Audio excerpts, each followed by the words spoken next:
So Grandmommy has a bipolar condition that eventually she got on medicine, but it was never diagnosed. Sister killed herself. My mom had to take Wellbutrin for OCD, panic attacks, things like that. Dad, they tried to straighten him out. They sent him to Fork Union. He's smart. He got in William & Mary, but couldn't handle the stress. Then to straighten him out because of that, they sent him into the military.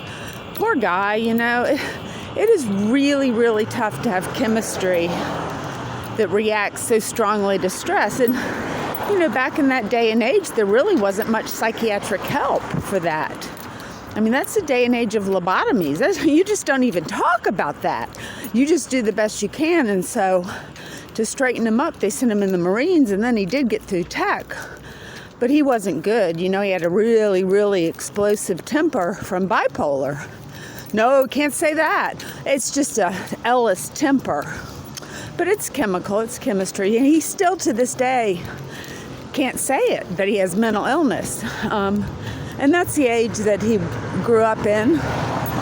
And Granddaddy, he couldn't say it either. He didn't study that in school. So times have changed. But so why I'm the scapegoat is because nobody, if they looked at me, as like a normal person with an illness, then they'd also have to say, hey, maybe I have a problem too. But pointing fingers at me and my behaviors of a bipolar person, they make me the scapegoat. And it's just always me. It's her. It takes the focus off of them and any of their behaviors. Like, it's really inappropriate to assault and batter me at a party just because I talk about addiction. Jennifer's a little OCD, and the division and separation in the family is causing my kids a lot of stress. Now, we had Jerry and his alcoholism, in which I found him a nursing home. I'm not dumb.